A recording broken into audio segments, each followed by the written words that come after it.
మిత్రులారా, తెలంగాణ రాష్ట్ర నలుమూల నుండి వచ్చినటువంటి అక్కలకు, అన్నలకి, తమ్ముళ్ళకి నా తరఫున ఆహ్వానం పలుకుతూ ఇవాళ మీరందరూ హైదరాబాద్ నగరానికి శాంతిని వెతుకుతూ వచ్చారు. దేశంలో ఒక శాంతియుత వాతావరణం కావాలని, మనుషులు ఒక శాంతియుత సహజీవనంతో బతకాలని, హింస లేనటువంటి ఒక సమాజం కావాలని ఆ తీవ్రమైన ఆకాంక్షతో మీరందరూ భిన్న ప్రాంతాల నుంచి వచ్చారు. ఇవాళ చరిత్రలో మనమే కాదు, ప్రపంచమే ఒక కీలక దశ నుండి ప్రయాణం చేస్తున్నది. ఇవాళ ఇజ్రాయిల్ చేస్తున్న దుర్మార్గాన్ని చూస్తున్నాం. దాని వెనుక అమెరికా సామ్రాజ్యవాదం నిలబడి ఏ హద్దు ఆంక్షలు లేకుండా విపరీతంగా మనుషులను చంపుతున్నాడు. చిన్న పిల్లల్ని చంపుతున్నాడు, మహిళలను చంపుతున్నాడు, వృద్ధులను చంపుతున్నాడు. మనిషి అనేటువంటి జ్ఞానం లేకుండా, స్పృహ లేకుండా ఇవాళ ప్రపంచవ్యాప్తంగా ఒక హింసాయుతమైనటువంటి దశలో మేము బతుకుతున్నాం.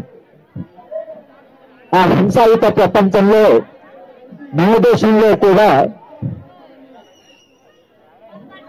ప్రతిపక్షం ఉండకూడదని భారతీయ జనతా పార్టీ 10 ఏళ్ల క్రితము కాంగ్రెస్ విముక్తి భారత్ అంటే కాంగ్రెస్ పార్టీ లేనటువంటి భారత్, అది ఆ ఎన్నికల్లో అయితే అది వేరు విషయం. కానీ కాంగ్రెస్ లేనటువంటి ఒక భారతదేశం. అలాగే ఇవాళ నక్సలైట్ లేని భారతదేశం, దీని తర్వాత కమ్యూనిస్ట్ లేని భారతదేశం, దీని తర్వాత ప్రజాస్వామ్యవాదుల్లోని భారతదేశం, తర్వాత ప్రతిపక్షాల్లోని భారతదేశం. ఇది ఏం పద్ధతి? మన దేశానికి ఒక రాజ్యాంగం ఉంది. ఆ రాజ్యాంగం చాలా ఆలోచించి రాసిన రాజ్యాంగం.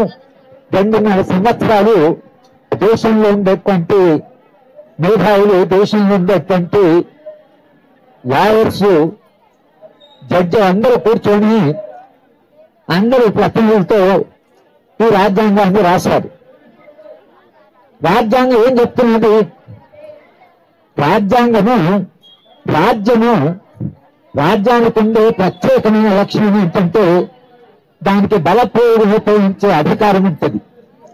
దాని ద్వారా లక్షలాది మంది సైన్యం ఉంటారు, పోలీసు ఉంటారు, పార్లమెంటరీ బలగాలు ఉంటాయి. వాళ్ళందరూ ఆయుధాలు పట్టుకొని ఉంటారు. ఆయుధాలు పట్టుకున్నటువంటి ఇంత సైన్యం కానీ, ఇంత పోలీసు కానీ సమాజానికి ఏం అవసరం?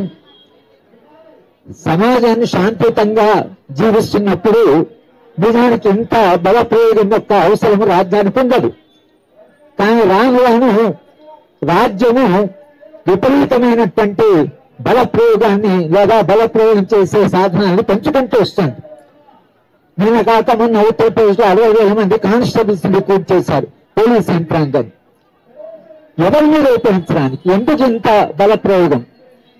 రాజ్యాంగం ప్రకారము రాజ్యము బలప్రయోగం ఉపయోగించాలంటే రాజ్యాంగ ప్రమాణాలున్నాయి, చట్టబద్ధ పాలన ఉంది.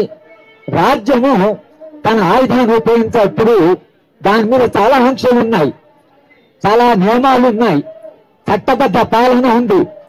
ఆయుధం ఉపయోగించే ముందు ఇవన్నీ కూడా ప్రమాణాలకు లోబడి రాజ్యం ఆయుధాన్ని ఉపయోగించాలి. ప్రైవేట్ వైలెన్స్ కి రాజ్యం చేసేటువంటి బలప్రయోగం చాలా తేడా ఉంటుంది. సమాజంలో కొంత హింస ఉండొచ్చు. హింస సమాజంలో ఉన్నప్పుడు ఆ హింసను నియంత్రించే క్రమంలో రాజ్యం కూడా హింసను ఉపయోగించడం ప్రారంభిస్తే హింస వర్సెస్ హింస, ప్రైవేట్ హింస, రాజ్య హింస, ఇక దానికి అంతు ఆది లేకుండా అది ఒక చక్రంలాగా తిరుగుతూ మొత్తం సమాజం ఒక వైలెన్స్, ఒక హింసాయుత దశలో పడిపోతుంది. కనుక ఇవాళ మన రాష్ట్రంలో వామపక్ష పార్టీలన్నీ ఒకటై వాళ్ళ మధ్యన చాలా తేడాలున్నాయి, భావజాలకు తేడాలున్నాయి, వాళ్ళకు చాలా తేడాలు ఉండే ఇన్ని పార్టీలు ఉన్నాయి. కానీ వామపక్ష పార్టీలు తెలంగాణ వరకైతే ఒకటి అర్థం చేస్తున్నది ఏంటంటే, ఈ రాజ్యము ఒకవేళ ఇలాగే ప్రవర్తిస్తే రాజ్యాన్ని నియంత్రించకుండా రాజ్య బల ప్రయోగం అనేది దానికి ఆంక్షలు లేకుండా అది ఉపయోగించడము, దాన్ని ప్రయోగించడం ప్రారంభిస్తే అది అక్కడ ఆగదు. ఇది చరిత్ర. రాజ్యము ఒక్కసారి ఏ ఆంక్షలు లేకుండా, చట్టబద్ధ పాలన లేకుండా ఒకవేళ రాజ్యం పరిపాలించడం మొదలుపెట్టిందంటే ఇక రాజ్యానికి హద్దులు ఉండవు. ఎందుకంటే రాజ్యం దగ్గర ఉన్న బలప్రయోగ సాధనాలు ఏస్తున్నాయి, విపరీతమైన సాధనాలు ఉన్నాయి. ఇన్ని సాధనాలు తమ దగ్గర పెట్టుకొని, ఇన్ని ఆయుధాలు తమ దగ్గర పెట్టుకొని వాళ్ళు ఒకవేళ ఈ ఆయుధం మీద నియంత్రణ లేకపోతే రేపు భవిష్యత్ సమాజం ఏం కాబోతున్నదని ఆందోళన నుంచి మనందరం ఇక్కడికి వచ్చాం.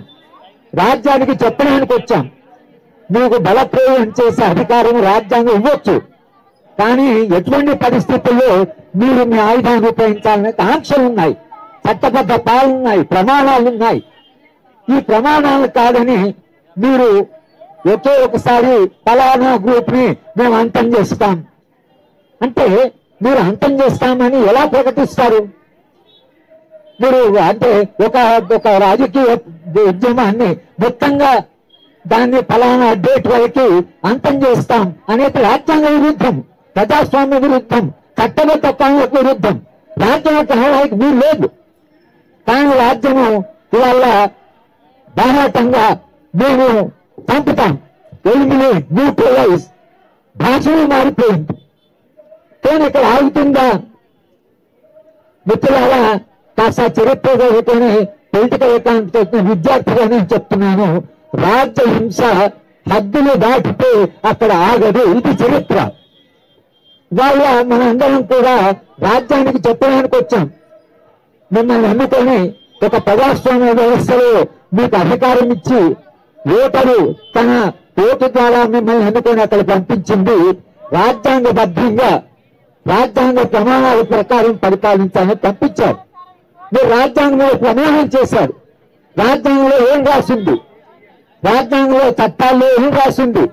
ఆ చట్టాలు ఖాతరు చేయకుండా మీరు ఒకవేళ ఈ బల ప్రయోగాన్ని ఇలాగే ఉపయోగిస్తూ సమాజం ఇవాళ ఆందోళనలో ఉంది. మనందరం కూడా ఆందోళనలో ఉన్నాం. ఇది ఎక్కడ అవుతుంది? ఈ బల ప్రయోగము ఎక్కడ అవుతుంది అనేటువంటి ప్రశ్న, అనేటువంటి సవాలు ఇవాళ మనందరం ఎదుర్కొంటున్నాం. కనుక ఇది మావోయిస్ట్ పార్టీకి సంబంధించిన సమస్య కాదు. ఇది కేవలం మావోయిస్ట్ పార్టీకి సంబంధించిన సమస్య కాదు. ఇది ఆదివాసీల సమస్య. ఆదివాసీలు ఇవాళ మావోయిస్ట్ వచ్చిన తర్వాత ఉద్యమాలు చేయడం లేదు. గత 200 ఏళ్లుగా ఆదివాసీలు తమ జీవిత కొరకని, తమ అడుగు కొరకని, జమీనని వాటి కొరకు ఆదివాసీలు 200 ఏళ్లుగా పోరాటం చేస్తున్నారు. ఆ పోరాటాల ఫలితంగా చాలా హక్కులు వచ్చాయి ఆదివాసీలకు. భారత రాజ్యాంగంలో స్పష్టంగా రాసింది, ఆదివాసీ ప్రాంతాలకు రాజ్యం పోవాలంటే ఆదివాసీ అనుమతి కావాలి, ఆదివాసులు దానికి అంగీకరించాలి. ఆ తర్వాత చాలా చట్టాలు వచ్చాయి. ఎస్సీ అట్రాసిటీ యాక్ట్ వచ్చింది, అలాగే పీసా వచ్చింది. పీసా ప్రకారం కూడా మీరు ఆదివాసీలు ఎవరి ప్రాంతానికైతే మీరు వెళ్తున్నారో అక్కడ వెళ్ళడానికి వాళ్ళ అనుమతి కావాలి. రాజ్యాంగంలో జైపాల్ సింగ్ స్పష్టంగా మాట్లాడాడు, మేము ఇంతకాలంగా పోరాటం చేస్తున్నాం, మీరు మేము కలిసి ఉండాలని అంటున్నాం, మా స్వతంత్రం ఏంటి, మా స్వేచ్ఛ సంగతి ఏమిటి, మా స్వయం పరిపాలన సంగతి ఏమిటని జైపాల్ సింగ్ భారత రాజ్యాంగం రాస్తున్నప్పుడు ఆయన ఒక ప్రాథమికమైన ప్రశ్న ఏదైతే అదే ప్రశ్న 75 మనం అడుగుతున్నాం. ఇవాళ ఆదివాసుల యొక్క అస్తిత్వం ఏమిటి, ఆదివాసుల జీవన విధానం ఏమిటి, ఆదివాసుల యొక్క స్వేచ్ఛ ఏమిటి, స్వాతంత్రం ఏమిటి, వాళ్ళని అడవి మీద ఉండే వాళ్ళ హక్కుల సంగతి ఏమిటి, ఇవన్నీ పోయి ఇవాళ కేవలం అక్కడ సహజంగా ఉండబట్టి, అక్కడ ఖనిజాలు ఉండబట్టి ఆదివాసుల వాళ్ళ నిజం కూడా వాళ్ళ యొక్క విషాదం అది. ఎందుకంటే వాళ్ళ కాళ్ళ కింద అంత సంపద వాళ్ళకి తెలియదు, ఉన్న వాళ్ళు తీసుకునే వాళ్ళు కాదు. వాళ్ళ స్వార్థం లేదు, వాళ్ళ స్వప్రయోజనం లేదు, డబ్బులు చేసుకోవాలని లేదు, వాళ్ళకి పేరు లేదు. వాళ్ళు అమాయకులుగా అడవి మీద ఆధారపడి ఒక స్వచ్ఛమైన జీవితాన్ని గడుపుతున్న ఆదివాసుల మీద బ్రిటిష్ ఈస్ట్ ఇండియా కంపెనీ దగ్గర నుంచి ఇప్పటిదాకా మన నిరంతరంగా వాళ్ళ అంటే ఒక్క సమస్య కాదు, సమస్యల వలయంలో వాళ్ళని నెట్టేశారు. ఇది ఆదివాసుల పోరాటం. కానీ ఆదివాసుల పోరాటానికి మావోయిస్ట్ పార్టీ అక్కడ ఉంది కాబట్టి మీరు మావోయిస్ట్ అసలు ఆయుధాలు ఉన్నాయి అని మీరు అంటున్నారు. కానీ చంపుతున్నారు ఎవరిని? ఆయుధాలు వాళ్ళు కదా, అమాయకమైన ఆదివాసులు చంపుతున్నారు కదా. ఆదివాసులని మనము అక్కడ వెళ్ళి పిల్లలు అనకుండా, చిన్నపిల్లలు అనకుండా, మహిళలు కాకుండా, వృద్ధులు అనకుండా మీరు మొత్తంగా ఇవాళ ఆదివాసుల మీద ఒక యుద్ధాన్ని ప్రకటించారు. ఈ యుద్ధం ఏదైతే ఆదివాసుల మీద ప్రకటించారో ఆ యుద్ధం అక్కడ ఆగుతుందా? అక్కడ ఆగుతుందా? లేక ఆ యుద్ధము ఎక్కడి దాకా పోతుంది? ఇవాళ మీరు ఇజ్రాయిల్ దుర్మార్గం చూస్తే అమానవీయంగా, అమానుషంగా హాస్పిటల్స్ మీద, స్కూళ్ళ మీద, ఇళ్ల మీద బాంబులు వేస్తున్నారు. ఎట్లా అసలు మీరేరా అధికారం ఉందని, మీకు బలప్రయోగం చేసే ఒక శక్తి ఉన్నదని?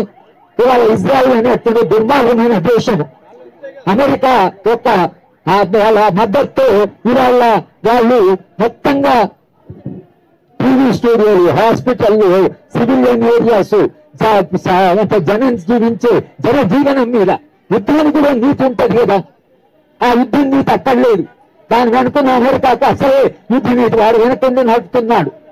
ఆ అమెరికాలో ఉండేటువంటి ఖనిజ బంగ్లా కొరకని ఇవాళ అక్కడ యుద్ధం చేస్తున్నారు. అక్కడ ఆయిల్ ఉందని యుద్ధం చేస్తున్నాడు. ఇవాళ మీరు ఏ ఖనిజ బంగ్లా కొరకైతే ప్రపంచవ్యాప్తంగా ఒక యుద్ధ వాతావరణాన్ని చేశారో భారతదేశంలో కూడా జరుగుతున్నది. ఈ దేశంలో ఉండే ఖనిజాలను వాటిని దోచుకోవడానికి, ఆ ఖనిజాలు ఇవాళ లాభాల కొరకని, కార్పొరేట్ లాభాల కొరకని మీరు వాళ్ళ ఒక యుద్ధం చేస్తున్నారు. మీరు ఖనిజ బంగారమైన ఆదివాసీ ప్రాంతం ఉంటే ఆదివాసితో కూర్చొని మాట్లాడవచ్చు. ఈ ఖనిజాలు దేశానికి అవసరమని చెప్పొచ్చు. దేశ సంపద పెరగడానికైనా, దేశంలో ప్రజలందరూ జీవితం బాగుపడాలన్నా, ప్రాజెక్ట్ కట్టాలన్నా, రోడ్లు వలన, పరిశ్రమలైనా కొంత ఖనిజాలు అవసరం అని వాళ్ళకి చెప్పొచ్చు. కూర్చొని మాట్లాడవచ్చు. అది రాజ్యాంగం చెప్తున్నది. కానీ వాళ్ళతో కూర్చున్నది లేదు, మాట్లాడేది లేదు. ఇవాళ కేవలం ప్రభుత్వం తీసుకుంటున్నదా ఖనిజాలను కాదు, ప్రైవేట్ కార్పొరేట్ శక్తులని. ప్రైవేట్ కార్పొరేట్ శక్తుల లాభాలు కొరకని, అంతర్జాతీయంగా జాతీయంగా పెట్టుబడిదారుల యొక్క లాభాల కొరకని మీరు వాళ్ళ అక్కడ కదా ఈ ఆపరేషన్ కగారు మీరు దాన్ని ప్రకటించారు. ఆపరేషన్ కగారు వెనుక ఏమి దాన్ని ఏ ఉద్దేశంతో చేస్తున్నారు? మీరు మావోయిస్ట్ ముక్త భారత్ అంటున్నారు. ఓకే, మావోయిస్ట్ ముక్త తర్వాత దేని కొరకు మీరు అక్కడ అడవిలో పొందబోతున్నారు? అడవిలో పోతున్నారు, ఖనిజంలో కొరకు పోతున్నారు. ఖనిజం ఎవరికి కావాలి? సామ్రాజ్యవాద దేశాలకి, ఈ దేశంలో కార్పొరేట్ శక్తులు. కార్పొరేట్ శక్తుల కొరకే మీరు పాలన చేస్తున్నారా, లేక ప్రజల కొరక? ఈ దేశంలో ఉండే ప్రజలు కన్విన్స్ అయ్యారా? అంటే సంపద పెంచుకునే కొరకని ఈ విపరీతమైన అసమానత పెరుగుతున్న దేశంలో కేవలము కార్పొరేట్ గుప్పడి మంది కొరకని ఇవాళ ఇంత బలప్రయోగం జరుగుతున్న దేశంలో. కార్పొరేట్ శక్తులు ఒకవైపు, తర్వాత మత దేశాలను పెంచడం. మత ద్వేషాలను పెంచడం ఎందుకు? ఈ మతాలన్నీ కలిసి మనుషులు కాదా? మొదట మనం మనుషులం, తర్వాతనో మతమో కులం. కానీ ముందు మనం మనుషులు మనం మర్చిపోతే మీరు చంపుతున్నది ఎవరిని? మనుషులను చంపుతున్నారు. మానవత్వం ఏమైంది? మనుషులు ఉండేది దయ, ప్రేమ, కరుణ ఇవన్నీ ఏమయ్యాయి? మనిషిలో ఉండే ఉదాత్త లక్షణాలు ఏమయ్యాయి? మనిషి ఏమవుతున్నాడు? ఈ ప్రశ్నలు ఏవైతున్నాయో కొన్ని తాత్విక ప్రశ్నలు, కొన్ని చారిత్రక ప్రశ్నలు ఇవాళ మన ముందున్నాయి. మన అందరం ఇక్కడికి వచ్చి కూర్చున్నది కేంద్ర ప్రభుత్వానికి పైన, రాష్ట్ర ప్రభుత్వాలకైనా, ప్రభుత్వాలకు మనం చెప్తున్నది ఏమిటంటే శాంతి ఎన్నడైనా యుద్ధం కంటే గొప్పది. శాంతి ఎన్నడైనా మనిషి అభివృద్ధికి, నాగరికత అభివృద్ధికి అది అవసరం. యుద్ధము అది విధ్వంసానికి దారితీస్తుంది, శాంతి మానవుడికి అభివృద్ధికి దారితీస్తుంది. శాంతి కావాలి అని యుద్ధంలో ఉన్న వాళ్ళే మావోయిస్ట్ పార్టీ మేము శాంతి చర్చకు సిద్ధము అన్న తర్వాత అంతకంటే రాజ్యానికి సంతోషపడవలసిన విషయం లేదు. మీరు మాట్లాడతామంటూనే మీరు వాళ్ళని చర్చలు పిలవాల్సిందే, మాట్లాడవలసింది. వాళ్ళ ఆయుధాల సమస్య ఉంటే ఆయుధాల సమస్య మాట్లాడండి.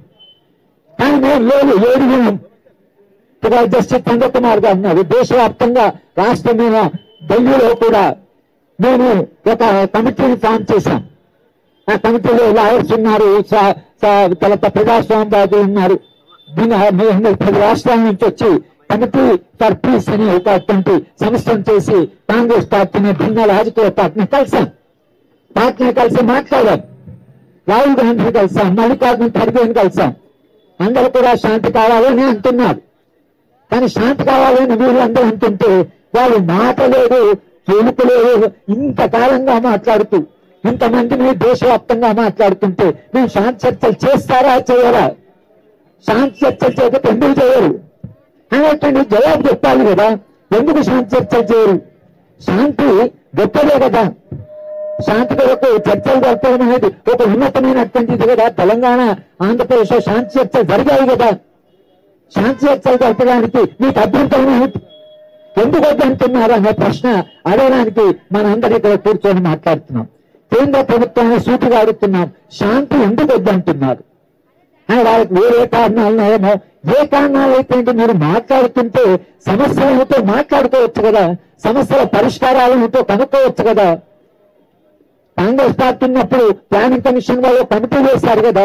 శంకరం గారు, బాలగోపాలు, నందిని సుందర్, బోలాభాజ్యాలతో ఒక కమిటీ వేశారు కదా. కమిటీ సలహాలు ఇచ్చింది కదా. ఏమైంది ఆ కమిటీ? ఆ కమిటీ రిపోర్ట్ బయట తీయండి. వాళ్ళు ఏం చెప్తారు అంటే దేశంలో శాంతి కావాలని అనుకున్న వాళ్ళందరూ కూడా శాంతి ప్రయత్నాలు చేస్తూనే ఉన్నారు. శాంతి ప్రయత్నాలకు, సమాజంలో ఉండే సమస్యలకు మూల కారణాలు వెతుకుదాం. ఆదివాసీ ప్రాంతాలు 200 ఏళ్లుగా ఎందుకు ఇంత అస్తవ్యస్తంగా మారింది, ఎందుకు సమాజంలో ఇక ఈ సమస్యలు వచ్చాయనేది చర్చిద్దాం, మూలాలకు వెళ్దాం, ఒక శాంతియుత సమాజాన్ని నిర్మిద్దాం. ఇవాళ కేంద్రంలో ఉండే ప్రభుత్వాన్ని మాడితే ఎలాంటి సమాజం మీరు కావాలనుకుంటున్నారు? మీ స్వప్నం ఏమిటి? మీ సమాజంలో మనుషులంతా కలిసి జీవిస్తారా? శాంతియుత సహజీవనము కొరకు మీరు ప్రయత్నం చేస్తున్నారా? స్వేచ్ఛ, స్వాతంత్రము, సమానత్వము, సౌభ్రాతృత్వం అనే ఉన్నత మానవ విలువలు ఏవైతున్నాయో ఆ విలువల కొరకు మనం ప్రయత్నం చేయాలి కదా. కనుక ఈ ఒక గమనీయమైన, ఒక సుందరమైన సమాజ నిర్మాణం మన స్వప్నం. కనుక దాని కొరకని మనందరం కూడా ఇక్కడ ముక్త కంఠంతో కేంద్ర ప్రభుత్వాలకైనా రాష్ట్ర ప్రభుత్వాలకైనా హింస ఆపండి, శాంతి కొరకు ప్రయత్నం చేయండి, శాంతి ద్వారా మనుషుల సమస్యను పరిష్కరించి ఒక మానవీయ సమాజం నిర్మాణం చేయండి అని అడగడానికి మనందరం వచ్చాం. మేము వచ్చిన వాళ్ళందరూ కూడా వ్యక్తికి మహిళలు కూడా చాలా మంది వచ్చారు. మహిళ ఎప్పుడు శాంతిని కోరుకుంటుంది. మహిళ ఎప్పుడు, ఎందుకంటే ఆమె జీవితము, ఆమె పిల్లల్ని కనడము, ఆమె గర్భము, పిల్లల్ని పెంచడానికి శాంతే కావాలి. ఒక అశాంత అహింస వాతావరణంలో పిల్లల్ని పెంచలేరు, పిల్లల్ని కనడం చాలా కష్టం. కనుక మహిళ స్వహాగా తాను శాంతిని కోరుకుంటుంది. కానీ ఇవాళ మహిళలు మనందరం కూడా ప్రభుత్వాలకు చెప్పడం ఏంటంటే శాంతి ఎన్నడైనా యుద్ధానికంటే గొప్పది, శాంతి చర్చలు జరపండి, మూలాలకు వెళ్ళండి, సమస్యను పరిష్కరించండి. ఇది ఇవాళ చరిత్ర. మనం అడుగుతున్న ప్రశ్న, ఇది సవాలు. మనందరం కూడా ఆ శాంతి ప్రయత్నంలో భాగం కావడానికి మనందరూ వచ్చిన అందరూ కూడా నేను ధన్యవాదాలు చెప్తూ నేను మీ అందరినీ కూడా మరోసారి అభినందిస్తూ నేను సెలవు తీసుకుంటాను.